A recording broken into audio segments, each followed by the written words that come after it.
Unnecessary data clean అయిన తర్వాత మనం ధ్యాన స్థితిలోకి వెళ్తాము. ఎప్పుడైతే ధ్యాన స్థితిలోకి మనం వెళ్తామో అప్పుడే మనకి సరి అయిన ఆలోచనలు వస్తాయి, సరైన ఫీలింగ్స్ వస్తాయి, సరి అయిన నమ్మక వ్యవస్థ ఇంప్రూవ్ అవుతుంది అని ఒక చిన్నది ఇప్పుడు మనం ధ్యానం గురించి తెలుసు. అలాగే మనం భౌతిక శరీరంలో ఉన్నాం. ఇదనేది కూడా ప్రతి ఒక్క దానికి వర్కౌట్ అవుతుందండి. మనం అనుకుంటాం ఒక పని చేస్తున్నాము మనకి డబ్బులు రావట్లేదు, ఒక పని చేస్తున్నాము ఎంతో కష్టపడుతున్నా ఇల్లు రావట్లేదు, కారు కొనుక్కోవాలనుకుంటున్నాను, కారు కొనుక్కోవాలనుకుంటాను. ఇప్పుడు సపోజ్ నేనే అనుకోండి 8 లక్షలు చెప్పారనుకోండి, ఫస్ట్ కొనుక్కుందాం అనుకుంటాను, 8 లక్షలు ఇప్పుడు అవసరమా, వెంటనే నెగిటివ్ థాట్. అట్లా అంటే చిన్న ఎగ్జాంపుల్ చెప్తున్నాను. అలా అన్నమాట. ఇలా సరికాని ఆలోచనల వల్ల ఒక్కసారి మనం సంకల్పించినామంటే దానికి ఇంకా మళ్ళీ వికల్పం ఉండకూడదు అని చెప్తూ ఉంటాం అన్నమాట. సో ఇది ఒక చిన్న కారణం. నెక్స్ట్ ఇంకటి ఏమంటే రహస్యం. విశ్వ రహస్యాలు ఏంటి? ఒక 9 రహస్యాలని నేను రాశాను. ఆ విశ్వ రహస్యాలు ఏంటో చూద్దాం. అసలు మనకి ఏం కావాలంటే ఫస్ట్ సంపద, సమృద్ధి, అష్టైశ్వర్యాలతో విజ్ఞానవంతులుగా ఉండి అమరత్వాన్ని పొందాలన్నదే మన ఇంటెన్షన్ అన్నమాట. సో మనకి విశ్వ రహస్యాలను మొదట ఫస్ట్ తెలుసుకుందాం ప్రేమపూర్వకంగా. ఫస్ట్ విశ్వ రహస్యాలు ఏంటి? ఎదిగే కొద్దీ ఒదిగి ఉండాలి, ఎదిగే కొద్దీ ఒదిగి ఉండాలి. భయం, పిరికితనం వదిలిపెట్టి మనలో ఉన్న సృజనాత్మక శక్తి అంటే మన టాలెంట్ని మనం ప్రదర్శించాలి. కొంతమంది టాలెంట్ ఉన్నా ప్రదర్శించదన్నమాట, అంటే భయం. ఇక్కడ ఏం చెప్తున్నారంటే విశ్వరహస్యాల్లో మన టాలెంట్ని మనము ప్రదర్శించాలి. పని చేసేటప్పుడు ఉన్నత స్థానాన్ని చేరుకోవటానికి ఉన్నత లక్ష్యాన్ని మనము లక్ష్యంతో పనిచేయాలి. ఉన్నత స్థానాన్ని చేరుకోవడానికి ఉన్నత లక్ష్యంతో ఒక చిన్న పని కానివ్వండి అది కంప్లీట్ చేయాలి. చాలా ఇన్వాల్వ్మెంట్ అయ్యి ఒక ఉన్నత లక్ష్యంతో మనం పని చేయాలి అని మనకి యూనివర్స్ చెప్తుంది అన్నమాట. సృజనాత్మకతతో మిరాకలస్గా ఆలోచించి డిఫరెంట్గా చేయగలుగుతామంట. విశ్వం ఎంత సహకరిస్తుంది అంటే మనము మన క్రియేటివిటీని డిఫరెంట్గా ప్రజెంట్ చేస్తామంట. ఎప్పుడైతే మనం ఆ రహస్యాన్ని తెలుసుకొని ఇవన్నీ పాటించినప్పుడు అదృష్టం అంటూ ఈ భూమిపై ఏది లేదు, మీ క్రియేటివిటీనే అని చెప్తుంది అనమాట. భయం తాలూకా మాటలను మాట్లాడద్దండి, భయం తాలూకా మాట్లాడాలని అసలు మాట్లాడద్దండి అని చెప్తుంది. క్రియేటివ్గా ఉండాలి. ఇంకొకటి ఏమంటే దరిద్రమైన మాటలు మాట్లాడద్దండి అంటే ఇది నా వల్ల కాదు, నాకు జరగదు, ఎప్పుడు నాకు కష్టాలే అని అలాంటి మాటలు మాట్లాడద్దండి. ప్రతి ఒక్క హ్యూమన్ బాడీ ప్రతి ఒక్కరిని అలానే తయారు చేసింది. ప్రతి ఒక్కరు అద్భుతమైన వ్యక్తులే అని చెప్తుంది అనమాట. ఐశ్వర్యవంతులు అయ్యే కొద్దీ మన సంపాదనలో 10% దానం చేయాలి. అహంకారం ప్రదర్శించకూడదు, ఇతరులను హేళన చేయకూడదు. అంటే మనం సంపాదించే సంపాదనలో 10% ఖర్చు పెట్టమంటున్నారనమాట విశ్వం కూడా.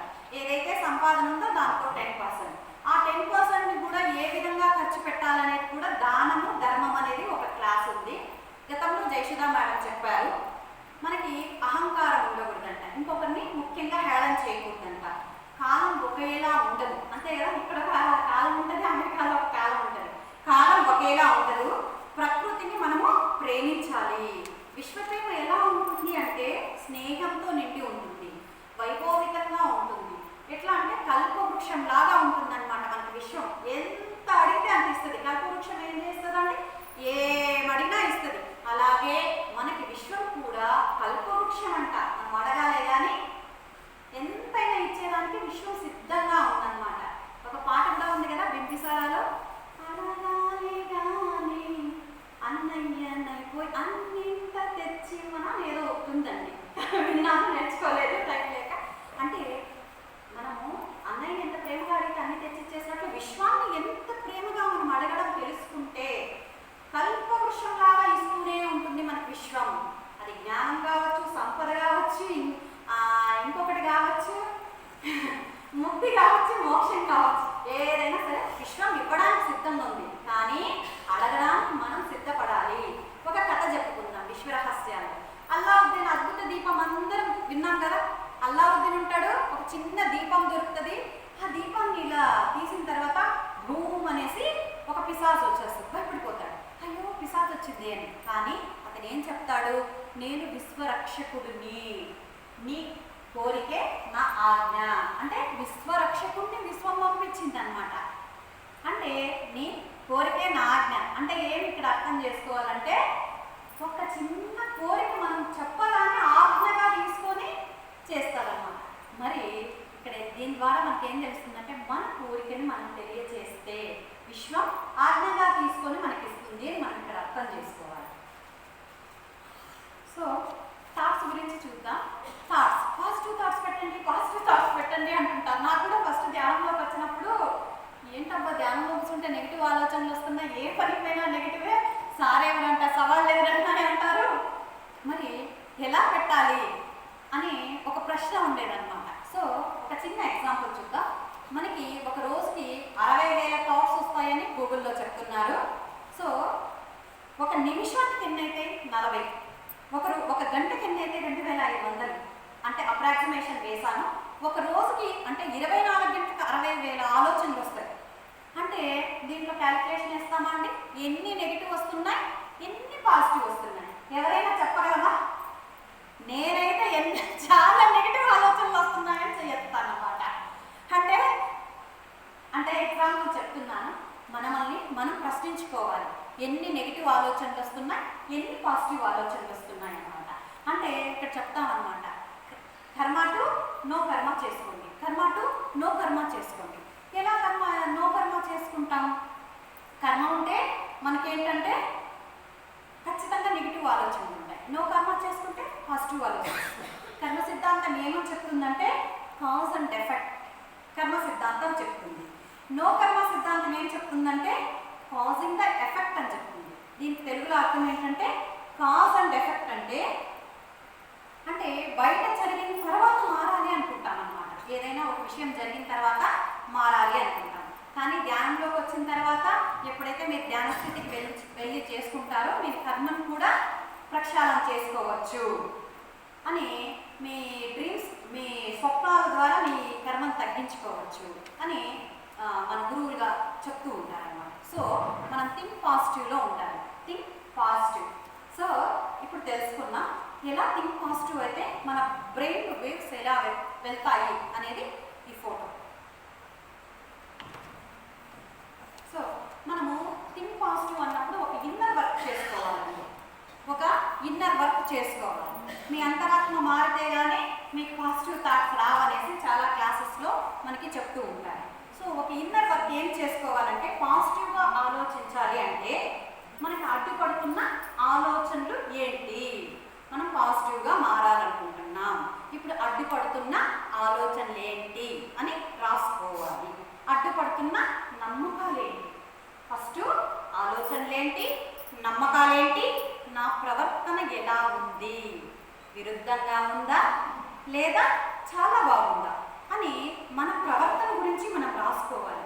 నేను ఎలా మాట్లాడుతున్నాను, నేను బాహ్య సమాజంలో ఒకలాగా మాట్లాడుతున్నాను, ఇన్నర్లో ఒకలాగా ఆలోచిస్తున్నాను. మరి మనం ఎలా మాట్లాడుతున్నాం అనేది కూడా విశ్వానికి చాలా చాలా చాలా ఇంపార్టెంట్. థింక్ పాజిటివ్లో ఫస్ట్ మనం ఎలా ఆలోచిస్తున్నాం, మన నమ్మక వ్యవస్థ ఎలా ఉంది, మన ప్రవర్తన ఎలా ఉంది, మన మాటలు ఏ విధంగా ఉన్నాయి, ఇవన్నీ మనము రాసుకోవాలన్నమాట. ఇలా రాసుకోవడం వల్ల మనం ఖచ్చితంగా ఇన్నర్ని చేంజ్ చేసుకోవచ్చు అని మనకి తెలుస్తుంది. సో మనం ఎంతసేపు అయినా ఇన్నర్ని చేంజ్ చేసుకోండి, ఇన్నర్ని చేంజ్ చేసుకోండి అంటున్నాం. సో మనకి ఇక్కడ ఒక సిస్టమ్ ఉందండి బ్రెయిన్లో, RAS సిస్టమ్ అంటారనమాట. సో మనకి అందరికీ తెలుసు, రైట్ బ్రెయిన్, లెఫ్ట్ బ్రెయిన్, రెండు రకాల బ్రెయిన్స్ ఉంటాయి. రెండు పార్ట్స్గా డివైడ్ అయితే రైట్ అండ్ లెఫ్ట్. సో మనకి రైట్ బ్రెయిన్ ఏమంటే క్రియేటివ్ని ఆలోచిస్తుంది, మ్యాజిక్ మైండ్ అనమాట, లాజిక్ టు మ్యాజిక్ అంటాం అనమాట. సో మనకి రైట్ బ్రెయిన్ క్రియేటివ్గా ఆలోచిస్తుంది, లెఫ్ట్ బ్రెయిన్ లాజికల్గా ఆలోచిస్తుంది అనమాట. లాజికల్గా అంటే ఒకటి అనుకున్నాము, అరే ఇప్పుడు నాకు 100 కోట్లు కావాలి, నెక్స్ట్ నాకు ఒక ప్రశ్న వస్తుంది, నాకు 100 కోట్లు ఎలా వస్తాయి, ఇది లాజికల్ మైండ్. వస్తాయి అనేది క్రియేటివ్ మైండ్. ఎగ్జాంపుల్ చెప్పాను, RAS సిస్టమ్ మనకు వర్క్ అవుతుందండి ఈ బ్రెయిన్లో. RAS సిస్టమ్ అంటే రెటిక్యులర్ యాక్టివేటింగ్ సిస్టమ్ అన్నమాట. అంటే ఇది ఎలా ఉంటుందంటే మనకి గోల్ కీపర్ లాగా ఉంటుంది. ఈ గోల్ కీపరే ఈ RAS సిస్టమ్ అనేది మన కాన్షియస్ మైండ్కి చాలా చాలా ఇంపార్టెంట్. కాన్షియస్ మైండ్ అంటే ఎరుకతో ఉండండి, కాన్షియస్గా ఉండండి అని మన ధ్యానంలో ఎప్పుడూ చెప్తూ ఉంటాం. ఆ కాన్షియస్ మైండ్కి ఈ ఆర్ఏఎస్ సిస్టమ్కి చాలా లింక్ ఉంది. మనం ఒక 4 విషయాలను తెలుసుకుందాం ఆర్ఏఎస్ సిస్టమ్ గురించి. ఎందుకంటే మనకు ఉండే టైం చాలా తక్కువ, సబ్జెక్ట్ ఉంది కాబట్టి ఆర్ఏఎస్ గురించి ఒక ఎగ్జాంపుల్ చెప్తాను. ఇప్పుడు ఒక సినిమా సెలబ్రిటీ వెళ్తూ ఉంటారు, వెనకాల బౌన్సర్స్ ఉంటారు. వాళ్ళు ఏం చేస్తారండి, ఆ బౌన్సర్స్ ఆ సెలబ్రిటీకి ప్రొటెక్షన్ లా ఉంటారనమాట. బౌన్సర్స్ అంటేనే ఒక ప్రొటెక్షన్. ఆ ప్రొటెక్షన్కి అందరినీ మనల్ని తోసిస్తూ ఉంటారు, ఆయన్ని ప్రొటెక్ట్ చేస్తూ ఉంటారనమాట. సో ఆయన ఎవరినైతే మాట్లాడాలి అనుకుంటాడో ఆ సెలబ్రిటీ వాళ్ళని అలో చేస్తాడనమాట. ఇలాగే మన ఆర్ఏఎస్ సిస్టమ్ కూడా మన మైండ్, మన బ్రెయిన్కి ప్రొటెక్షన్ లా ఉంటుందండి. ఆ ప్రొటెక్షన్లో అన్నెసరీ థాట్స్, వందల థాట్స్ మనం చేసినామంటే ఆర్ఏఎస్ సిస్టమ్ ఫిల్ట్రేషన్ చేసేస్తుంది. ఫిల్ట్రేషన్ చేసి దానికి ప్రొటెక్షన్ లాగా ఉండి దానికి నచ్చినవి మన బ్రెయిన్కి పంపిస్తూ ఉంటుందన్నమాట. దానికి ఏం తెలుసు, ఆర్ఏఎస్ సిస్టమ్కి ఏం తెలుసు, ఏది మంచి ఏది చెడు, ఏది మన మాటల ద్వారా వచ్చేటివి, మనం విన్నవి, మనం చూసినవి, మనకు టచ్ అయిన విషయాలని ఆర్ఏఎస్ సిస్టమ్ నావిగేటర్గా వర్క్ చేస్తుంది. ఆ ఆర్ఏఎస్ సిస్టమ్ మన బ్రెయిన్కి అందిస్తుంది అనమాట. సో ఆ బ్రెయిన్ నుంచి మళ్ళీ మన సబ్ కాన్షియస్ మైండ్కి వెళ్తుంది అనమాట. సో ఈ ఆర్ఏఎస్ సిస్టమ్ని యాక్టివేట్ చేసుకోండి. ఆర్ఏఎస్ సిస్టమ్ యాక్టివేషన్ చేసుకోవాలనంటే మనం అదే తిప్పి అక్కడికే వస్తాం. మన ఆలోచనలు ఎలా ఉండాలి, మన చర్యలు ఎలా ఉండాలి, మన మాటలు ఎలా ఉండాలి, మనం చూసే దృష్టికోణం ప్రతి ఒక్కటి ఇన్నర్కి కనెక్ట్ అయి ఉంటుంది. ఇది యాక్టివేషన్ ఆఫ్ ఆర్ఏఎస్ సిస్టమ్ జరిగితే ఎలా ఉంటుంది అనే ఒక చిన్న ఫిగర్ చూడండి.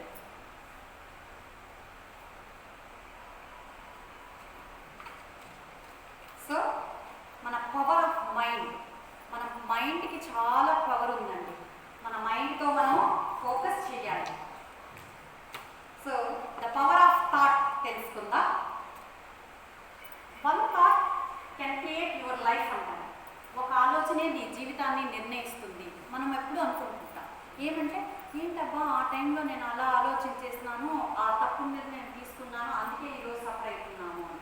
మనం నేనైతే చాలా అంటుంటాను, మా హస్బెండ్ నువ్వు అక్కడ సరిగ్గా నిర్ణయం తీసుకోలేదు కాబట్టి ఇక్కడ నేను సఫర్ అవుతున్నాను రోజు అంటూ ఉంటాను. అంటే ఒక థాట్ అనేది మన లైఫ్ని చాలా మారుస్తుంది. మనం ఈ స్పిరిచువాలిటీలో ఉన్నాం కాబట్టి కర్మ సిద్ధాంతం అవి ఇవి అని చెప్తాం, కానీ ఒక ఆలోచన మన జీవితాన్ని మార్చేస్తుంది.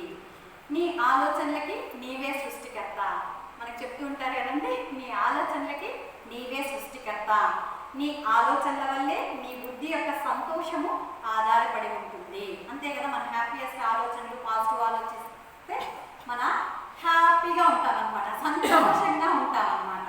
నీ ఆలోచనలు వాస్తవ రూపం దాల్స్తే నీ ప్రవర్తనను సూచిస్తాయి. అంటే మనం ఇక్కడ ఏదైతే ఆలోచిస్తామో మన ప్రవర్తన కూడా అదే విధంగా ఉంటుంది. ఇక్కడ నెగిటివ్ ఉంటే ఇక్కడ కన్ఫ్యూజన్, కోపపడము, చిరాకు పడడం ఇలా ఉంటాం. ఇక్కడ పాజిటివ్గా ఆలోచిస్తే సౌమ్యంగా ఉంటాము, నవ్వుతూ ఉంటాము, హ్యాపీగా ఉంటాం, ప్రతి క్షణాన్ని ఎంజాయ్ చేస్తూ ఉంటాము. నీ ఆలోచనలు, నీ మాటలు అనేవి ఎంత important. A happy mouth is a happy mind. A happy mouth is a happy mind. So power of thought చూడండి, ఇలా క్వశ్చన్ వేసుకోకూడదు. పవర్ ఆఫ్ మైండ్ చాలా పవర్ఫుల్గా ఉంటుంది. ఇలా క్వశ్చన్ వేసుకోకూడదు అని నేను మీకు ఒక చిన్న ఫోటో పెట్టాను. Everything is possible. మన జీవితంలో మనం ఏది అనుకున్నా ప్రతి ఒక్కటి పాసిబుల్ జరుగుతుంది.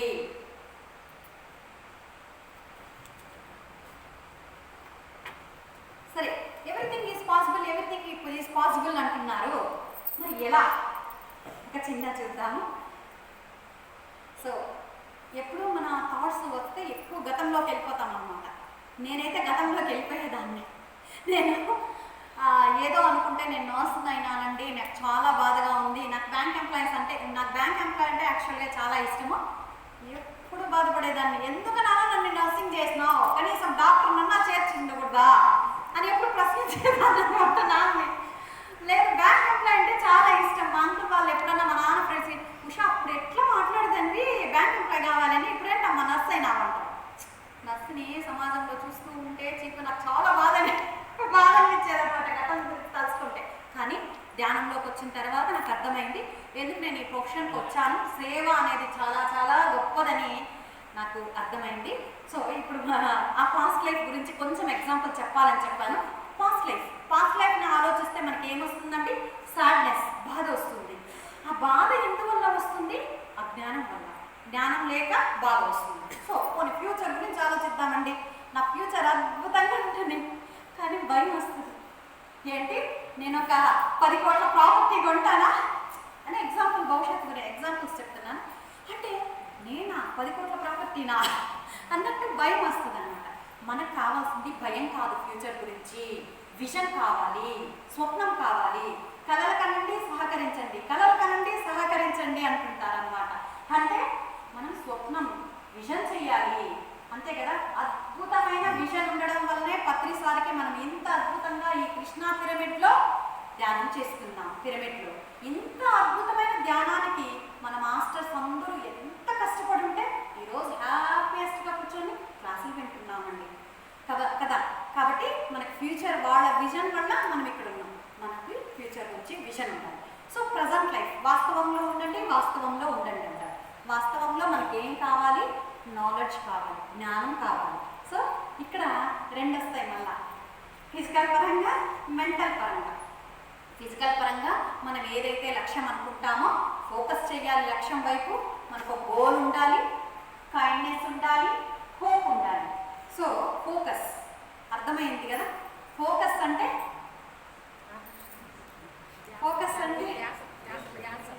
అదే ధ్యాస ఉండాలి, శ్వాస మీద ధ్యాస. ఫోకస్ యువర్ బ్రీతింగ్ అంట. ఫోకస్ చేయాలి, ఒక లక్ష్యాన్ని నిర్ణయించుకోవాలి, కైండ్నెస్ ఉండాలి, హోప్ ఉండాలి, నమ్మకం, విశ్వాసం ఉండాలి. హోప్ అంటే విశ్వాసం అనే నేను చెప్తాను. సో మనం ఇంకా ఇది నెక్స్ట్ ఇక్కడ మనం మెంటల్ హెల్త్ కోసం ఏం చేయాలంటే ఫస్ట్ యోగా చేయాలి. యోగా ఏంటంటే మన శరీరాన్ని ఆసనాల ద్వారా మన శరీర ధర్మాన్ని మనం పాటించాలి. నెక్స్ట్ మెడిటేషన్, మనకు అద్భుతమైన మెడిటేషన్ని ఇచ్చారనమాట. శ్వాస మీద ధ్యాస, ఆనాపాన సతి, ఉచ్ఛ్వాస నిశ్వాసలతో ఏకమవ్వడం. కాబట్టి ఇంకా ధ్యానం గురించి మనకు అద్భుతంగా తెలుసు అనమాట. సరే, ఇప్పుడు ఏ క్లాసెస్కి వెళ్ళిపోయినా ప్రతి ఒక్కరూ ధ్యానం చెప్తున్నారండి. ప్రతి ఒక్కరూ ధ్యానం. ఇప్పుడు హాస్పిటల్లో వెళ్తే మెడికేషన్స్ కూడా ఫస్ట్ ఏం చెప్తున్నారు? మీకు టెన్షన్స్ ఎక్కువ ఉన్నాయేమో ధ్యానం చెయ్యి అని చెప్తా ఉన్నారు. యోగా నెక్స్ట్ మెడిటేషన్ చెప్తున్నారు ఎక్కువగా. అంటే ఇంత అద్భుతమైన ధ్యానానికి ఎంత విలువ ఉంది చూడండి. ఇంత విలువను తెలుసుకున్న మనం ఇక్కడ వచ్చి కూర్చున్నప్పుడు ఎంత అద్భుతమైన శక్తితో ఉన్నామండి మనము.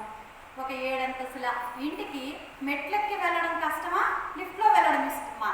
నాకైతే లిఫ్టే కోరుకుంటా. లిఫ్ట్ అంటేనే ధ్యానం. ఇంత సులువుగా అట్టిపండు వచ్చినట్లు బ్రహ్మ సిద్ధాంతం గురించి, ప్రతి ఒక్క సిద్ధాంతం గురించి, లా ఆఫ్ అట్రాక్షన్ గురించి ప్రతి ఒక్క జ్ఞానాన్ని అద్భుతంగా సింప్లిఫైడ్ చేసి ఆయన మనకిస్తా అన్నాడు. అంత జ్ఞానాన్ని అర్థం చేసుకొని మనకు గురువులు చాలా అద్భుతంగా చెప్తున్నారు. యూట్యూబ్ ఓపెన్ చేసినామంటే ఇంకా అద్భుతమైన జ్ఞానం ఉంది మన మెడిటేషన్స్ గురించి. చాలా రకాల ధ్యానాలు ఉన్న బుద్ధుడు సంపాదించిన జ్ఞానం అద్భుతమైన మెడిటేషన్. నాకు నిన్న చాలా సంతోషం అనిపించిందండి. వాళ్ళు వచ్చి చూడండి, వాళ్ళు ఓల్డ్ ఏజ్ హోమ్ను మెయింటైన్ చేస్తూ ధ్యానంలోకి వచ్చి శాఖాహారులుగా మార్చి భిక్షం ఎత్తారనమాట. భిక్షం అంటే అహం పోవడానికి. అంటే మన ధ్యానం యొక్క విలువను వాళ్ళు ఎంత అద్భుతంగా తెలుసుకున్నారు. బుద్ధుడు కూడా రాహుల దగ్గరకు వచ్చినప్పుడు యశోదామాత మీ నాన్న ఆస్తిని తీసుకో అన్నప్పుడు ఆయన బౌద్ధ భిక్షువుగా ఉంటాడు కాబట్టి ఆయన భిక్షపాత్రను ఇస్తాడనమాట రాహులకి. అప్పుడు ఆయన సంతోషంగా భిక్షపాత్రను తీసుకుంటాడనమాట. అంటే అంత అద్భుతంగా ఉందండి ఇంకా భిక్షపాత్ర తీసుకోవడం వల్ల. అలా వీళ్ళు మనల్ని ఎంత అద్భుతంగా అదే ఫస్ట్లో ధ్యానంలోకి వచ్చినప్పుడు బుక్ ఇస్తే వెనక్కి పోయేదాన్ని సార్కి. సార్ ఏం సార్ అందరినీ పోయి ఏం అడిగేది సార్, నేను గవర్నమెంట్ ఇచ్చేస్తాను సార్